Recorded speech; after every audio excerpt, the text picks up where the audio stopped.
The Dana White-Tom Aspinall beef has officially begun. Guys, I just poked knuckle deep in the eyeball. Why are you booing? What am I supposed to do about it? I didn't poke. I can't see.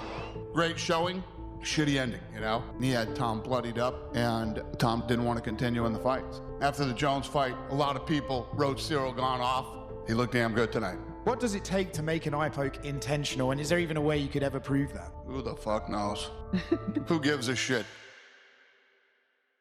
After UFC 321 ended, Dana White had a couple of interesting comments to say about Tom Aspinall, and it seems like at this point Dana White is not too fond of his heavyweight champion in Tom. But quickly, before we get the video started, my name is JuicyMMA, I make opinionated MMA content, and if you guys enjoy videos similar to this, hit that subscribe button, as only 10% of you watching are actually subscribed. But also, if you guys want to support the channel even more, be sure to hit that join button for members only live streams, best bets, members only videos, alongside with additional perks as well. But anyways, let's get into it.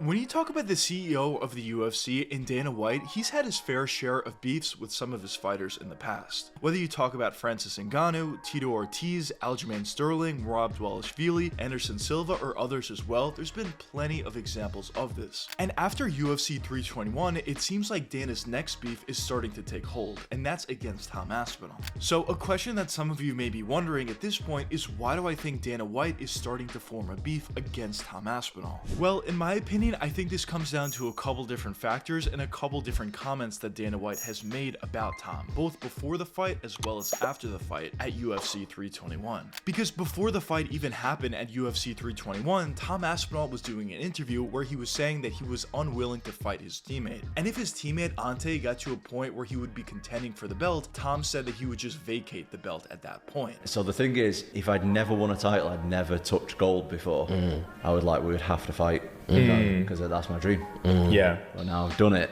I would be like, I'll vacate it and he can have his time. Fair. Really? So if it came to it, you're just not fighting him? I wouldn't fight him. No chance. Fair. No chance.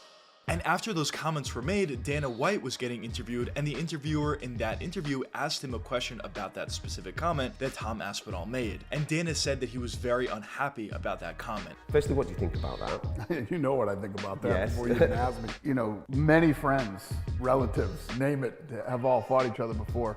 And when you look historically at Dana White, he's always had the same stance. As in the past, he's always said teammates need to fight each other regardless of the situation. As when you look back a couple years ago when Aljamain Sterling was the champion and Merab Dvalishvili was a legitimate contender, and he was a guy who clearly could have fought for a championship belt and refused to because he was friends with Aljamain Sterling, Dana White was not happy about that at all. This is not about friendship. This is about finding out who the best in the world is. And if you don't want to find out who the best in the world is, this is not the place for you. You should be somewhere else. There's plenty of places to fight where they don't give a shit what you do.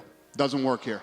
And now if we're having a very similar situation here between Tom Aspinall and his teammate Ante Delia, it could be a very similar situation where Dana is just not happy with Tom Aspinall. But outside of that, after the events of UFC 321 unfolded and Tom Aspinall got eye poked and he just couldn't continue, in the post-fight interview they asked Dana White about this and what his thoughts were on the eye poke. And essentially it seemed as if Dana was happy about the performance that Cyril Gane had, for one, and for two, he kind of made the claim that Tom Aspinall just did not want to continue fighting. He had Tom bloodied up, and Tom didn't want to continue in the fight. And we saw this in the past with Dana White. When you look at his feud with Francis Ngannou back in the day, or even if you look at his feud against any other fighter back in the day, he always uses that claim that the fighter just didn't want to fight. When in reality, it wasn't because of that, it was because of a different scenario. In the Francis Ngannou fight, it's not that Francis Ngannou didn't want to fight John Jones, it's that he didn't want to fight under his current contract and he wanted more money. And if you look at this current situation, it's not that Tom Aspinall didn't want to fight against Cyril Gane, it's because he got eye poked, he got fouled, and he literally couldn't see. Now, another factor for why I think Dana White is not happy with Tom Aspinall is actually something that Tom's father said before the fight started. As in another interview, Tom's father said he wants Tom to go box after his 3-fight deal with the UFC is over. As in boxing, there's just so much more money to be made, at least according to his father. You're okay with an MMA champion, but would you wanted a boxing champion? Boxing for sure. The money. You know more, yeah. But no money. Why Why not? Would that be an outcome for him? No. He's 3 more fights on the contract now. Okay. So And I don't want to sign a new contract.